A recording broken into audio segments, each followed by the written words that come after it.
अस्सलाम वालेकुम नाज़रीन, मैं हूं आपका अपना clinical psychologist Jafar Ali. Welcome back with any video. आज की वीडियो में हम डिस्कस करेंगे कि एंग्जाइटी को मैनेज करने के लिए बेस्ट टेक्निक्स क्या हो सकती हैं, कौन सी ऐसी साइकोलॉजिकल ट्रिक्स हैं जिनसे हम अपनी एंग्जाइटी को बड़े अच्छे तरीके से मैनेज कर सकते हैं, एंग्जाइटी को ट्रीट कर सकते हैं। आज की वीडियो में हम एक बोनस ट्रिक भी डिस्कस करेंगे, वो इस चीज़ के हवाले से है कि मोस्टली लोग कहते हैं कि जब उनको एंग्जाइटी का प्रॉब्लम होता है तो वो अपने आप को डिस्ट्रैक्ट नहीं कर पाते, यानी उन थॉट से जान नहीं छुड़ा पाते। वो जो एंग्जाइटी के बिहेवियर आ रहा होता है, वो जो सिम्टम्स आ रहे होते हैं जिस्मानी लेवल पे और सोच के लेवल पे, उनसे जान नहीं छुड़ा पा रहे होते। तो एक हम आज डिस्ट्रैक्टिंग टेक्निक भी इस वीडियो में डिस्कस करेंगे। वीडियो को एंड तक कंप्लीट देखिएगा। अगर आप हमारे चैनल पर नए हैं तो चैनल को ज़रूर सब्सक्राइब कर दीजिएगा ताकि मेंटल हेल्थ को प्रमोट करने में हमारी मदद हो सके और साइकोलॉजिकल हेल्प के हवाले से ट्रू नॉलेज लोगों तक शेयर हो सके। Let's start video. सबसे पहले हम एक क्विक रिव्यू ले लेते हैं। जब एंग्जाइटी के सिम्टम्स आते हैं तो वो 4 डिफरेंट लेवल पर आते हैं और किस तरह से हमारी बॉडी को डिफरेंट लेवल पे इफ़ेक्ट कर रहे होते हैं। सबसे पहले हम डिस्कस करते हैं फिजियोलॉजिकल सिम्टम्स, यानी जिस्मानी लेवल पे क्या तब्दीलियाँ आती हैं। जब कोई एंग्जाइटी एक्सपीरियंस करता है तो एकदम से हार्ट बीट बढ़ना शुरू हो जाती है, पसीना आना शुरू हो जाता है, हाथ पाँव ठंडे होना शुरू हो जाते हैं, सिंकिन फील होना शुरू हो जाता है, यानी ऐसे लगता है जैसे दिल डूब रहा है, चेस्ट टाइटनेस फील होना शुरू हो जाती है, पसीने आने शुरू हो जाते हैं और ऐसे लगता है जैसे उल्टी की कैफियत है, सर चकरा रहा है, नोज़िया की स्टेट डेवलप हो जाती है और सम टाइम लोगों को ऐसा लगता है कि उन्हें वॉशरूम जाने की इंस्टेंटली ज़रूरत है। सम टाइम उनके पेट में कुछ गड़बड़ महसूस होना शुरू हो जाता है, सम टाइम उन्हें यूरिन के लिए ऐसा फील होता है कि हमें इंस्टेंटली वॉशरूम जाने की ज़रूरत है। इसके साथ साथ पैरेलल कोग्निटिव लेवल पर उनको यानी जहन के एतबार से मनफी सोचें आना शुरू हो जाती हैं और एक ट्रेन स्टार्ट हो जाती है सोचों की एक के बाद एक, और फियर एग्जैजरेट हो जाते हैं, बढ़े जाते हैं और वो फियर फोबियाज़ की कंडीशन लेते जाते हैं। इमोशनल लेवल पे लो, सैड, एंग्शियस फील होना शुरू हो जाता है, ड्रेड फील होना शुरू हो जाता है, फ्रस्ट्रेशन एक्सपीरियंस होना शुरू हो जाती है और चिड़चिड़ापन आना शुरू हो जाता है। कभी कभार हमें लगता है कि इस सारी सिचुएशन से मैं बहुत तंग आ चुका हूँ। एंड पे बिहेवियरल लेवल पे हम उस सिचुएशन से या फाइट करने की कोशिश करते हैं या फ्लाइट कर जाते हैं। फ्लाइट का मतलब ये है कि हम उस सारी सिचुएशन से भागना चाहते हैं। ये जो भी हमने डिस्कस किया कि जो हमारे सिम्टम्स हमें एक्सपीरियंस होते हैं वॉशरूम से रिलेटेड, हमें ऐसा लगता है कि हमें उल्टी आ रही है, तो वो हमारा माइंड ये कहता है कि आप इस सिचुएशन से फिल फॉर निकल जाएं। जब यही कंडीशन थोड़ी सी एग्जैजरेट होती है तो पैनिक की सिचुएशन भी क्रिएट करती है। पैनिक अटैक के मतलब हमारी डिटेल वीडियोज़ हैं, वो भी आप इसी चैनल पर देख सकते हैं। उनका लिंक भी हम डिस्क्रिप्शन में, इसी वीडियो के डिस्क्रिप्शन में दे देंगे। अभी अगर कोई एक्सपीरियंस करता है कि मेरे साथ एंग्जाइटी का इशू आ गया है और मैं उसको अब मैनेज किस तरह से करूं, सारे जो भी सिम्टम्स हमने डिस्कस किए वो फुल ब्लोन बॉडी के ऊपर, माइंड के ऊपर हावी हो चुके हैं, तो अब आपने यहाँ पर बोनस टिप भी मैं आपके साथ डिस्कस करता जाता हूँ। चलें उसी बोनस टिप से हम डिस्ट्रैक्ट करना शुरू करते हैं। ये टिप है 3x3x3, यानी उस सिचुएशन में लोग कोशिश करते हैं कि हम अपने आप को डिट्रैक्ट कर लें, हम डिस्ट्रैक्ट कर लें, लेकिन ऐसा नहीं हो पाता और सिचुएशन वर्स होती ही जाती है। 3 का मतलब ये है कि आपने कोई भी ऐसी 3 चीज़ें जो आपके इर्द गिर्द हैं उनको देखना है। जैसे मैं इस सिचुएशन में बैठा अपने सामने देखूं कि एक कैमरा है, एक माइक है और कुछ चीज़ें हैं, सामने बुक्स पड़ी हुई हैं और एक वॉल है, उसका पेंट है, यानी ये मैं चीज़ें अब ग्रेजुअली आगे एग्जैजरेट करता जा, ये मैं और ज़्यादा चीज़ें गिनता जा रहा हूँ।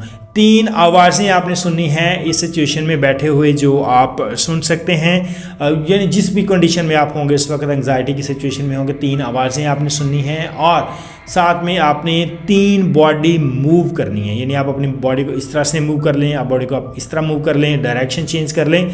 इन तीनों सिचुएशन में आपका बिहेवियरल लेवल पे आपका अटेंशन स्पैन टोटली डिट्रैक्ट हो जाएगा, डिस्ट्रैक्ट हो जाएगा।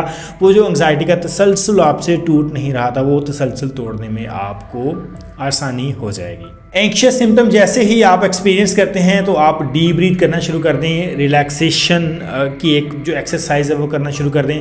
आप अपनी बॉडी को रिलैक्स करें, अपने कंधों को हल्का ढीला छोड़ दें, बॉडी को भी थोड़ा सा ढीला छोड़ दें, क्योंकि एंग्जाइटी में ये होता है कि हमारी सारी बॉडी में बहुत ज़्यादा तनाव आ जाता है, इंटेंस हो जाती है, और ख़ासकर इन पट्टों में तनाव आ जाता है, हम एक्टिव हो जाते हैं। शायद क्योंकि हमारी बॉडी फाइट एंड फ्लाइट के लिए रेडी होती है तो हमें लगता है कि शायद हमें इस सिचुएशन में भागना पड़ेगा या लड़ना पड़ेगा, इस किस्म की कोई कंडीशन डेवलप हो जाती है। तो आप अब गहरा लंबा सांस लें, कुछ देर आप पेट में रोके रखें, बैली में रोके रखें। मूवमेंट 1 2 3 4 की टेक्निक होती है। जब आप 4-5 सेकंड तक रोके रखते हैं, आप थोड़े से इजी होते हैं। ग्रेजुअली आप अपनी बॉडी में से कार्बन डाइऑक्साइड आहिस्ता आहिस्ता करके मुंह से बाहर निकालना शुरू करते हैं। आप रिलैक्स फील करते हैं। ऐसा आप 2 से 3 से 4 बार करते हैं। आपके कंधे बिल्कुल ढीले हो जाते हैं। आप जिस भी सरफेस पे बैठे हुए हैं, आपकी बॉडी का सारा वेट उसके ऊपर होता है। अगर आप पैरों के ऊपर खड़े हैं तो आप अपने कंधों को बिल्कुल ढीला छोड़ दें और रिलैक्स होकर खड़े हो जाएं। 2 से 3 बार डीप ब्रीथ करें। इससे होगा क्या, आपकी बॉडी को एनफ लेवल पर ऑक्सीजन मिलेगी। ऑक्सीजनेटेड ब्लड आपके ब्रेन तक जाएगा। आपके ब्रेन को ज़्यादा आसानी से वाज़ह तरीके से सोचने में हेल्प मिलेगी। बायोलॉजिकल लेवल में आपकी बॉडी में ग्लूकोज लेवल भी आपके ब्रेन तक जाना शुरू हो जाएगा। वो जो हमारे जो सर्वाइवल मसल्स या ऑर्गन्स की तरफ जा रहा था वो हमारे ब्रेन की तरफ और फ्रंटल लोब की तरफ जाना शुरू हो जाएगा। अब इस सिचुएशन में आपने अपने आप से कुछ सवाल पूछने हैं। सबसे पहला सवाल आपने अपने आप से ये पूछना है कि एंग्जाइटी की वजह क्या थी। In the most of cases anxiety की कोई स्पेसिफिक वजह नहीं होती। अब आप कहेंगे कि ये कैसे हो गया, क्योंकि साइकोलॉजिकल रिसर्चेस कहती हैं कि समटाइम क्यूर्ड एंग्जाइटी होती है, समटाइम अनक्यूर्ड होती है। यानी समटाइम कोई उसका इशारा या रीज़न होती है और समटाइम कोई रीज़न उसकी नहीं होती। अब जो रीज़न नहीं होती वो ऑलरेडी हमारा एक लर्नड बिहेवियर होता है, जो एसोसिएशन से हमें एकदम से एंग्जाइटी का अटैक आना शुरू हो गया या एंग्जाइटी आना शुरू हो गई और हमें चीज़ों के बारे में समझ ही नहीं आई। हमें लगता है कि चीज़ें बिल्कुल सारी ठीक होती हैं, एकदम से जब एंग्जाइटी आना शुरू होती है तो फिर आ ही जाती है। उसकी बेसिक रीज़न यही होती है। अब अगर आप थोड़ा सा फोकस करें तो आपको आइडिया होना शुरू हो जाएगा कि जब मुझे एंग्जाइटी आती है तो वो कोई ख़ास एक स्पेसिफिक इवेंट होता है, उसके बाद ऐसा होता है, या किसी पर्सन या शख्स या जगह को आप देखते हैं, या कुछ ना कुछ मेमोरीज रिकॉल होती हैं आपके माइंड में, उसके बाद एंग्जाइटी आना शुरू हो जाती है। या कुछ लोगों को जो स्पेसिफिक एंग्जाइटी होती है, जैसे एग्ज़ाम से मुतल्लिक कोई एंग्जाइटी है, प्रेजेंटेशन की एंग्जाइटी है, फैमिली इश्यूज से मुतल्लिक कोई एंग्जाइटी है, किसी बातचीत करनी है, सोशल एंग्जाइटी है, तो वो एक ख़ास सिचुएशन में डेवलप हो जाती है। जब आप इस चीज़ को आइडेंटिफाई कर लेते हैं, नेक्स्ट आपने अपने आप से ये सवाल पूछना है कि इसके अगेंस्ट एविडेंसेस कहाँ पर हैं।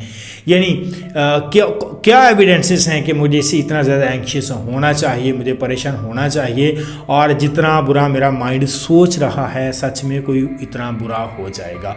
मैं हमेशा ये बात करता हूँ कि एंग्जाइटी को फॉल्स अलार्म होता है, यानी गलत अलार्म होता है। बिल्कुल इसी तरह जैसे कोई फायर अलार्म लगना शुरू हो जाए और उस वक्त वहाँ पर कोई आग ना लगी हो, हमारा माइंड भी हमें ऐसे अलार्म देना शुरू हो जाता है कि बॉडी में कोई इमरजेंसी नाफिज हो गई है, इर्द गिर्द की इन्वायरमेंट में कुछ इमरजेंसी नाफिज हो गई है। इनफैक्ट ऐसा कुछ नहीं होता। तो आप जब जैसे ही उन एविडेंसेस की तरफ देखेंगे, इर्द गिर्द आपको कोई एविडेंस नजर नहीं आएगा, यू विल फील कूल, काम, रिलैक्स। आपकी एंग्जाइटी और काफ़ी हद तक डाउन हो जाएगी। आई होप एंग्जाइटी को मैनेज करने के हवाले से ये टेक्निक्स से ट्रिक्स आपको अच्छी लगी होंगी। हमारी मोस्टली जो टेक्निक्स होती हैं, ट्रिक्स होती हैं, वो साइकोथेरेपी के प्रोसेस से होती हैं, रियलिटी बेस पे होती हैं, उनको इम्प्लीमेंट किया जा सकता है। आप अगर इसे अप्लाई करेंगे तो आप बड़े आसानी के साथ एक रियलिस्टिक वे में अपनी एंग्जाइटी को ओवरकम कर सकते हैं, इसे जान छुड़ा सकते हैं।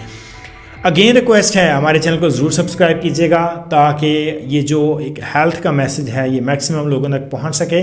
अपना बहुत सारा ख्याल रखिएगा। अल्लाह हाफिज़।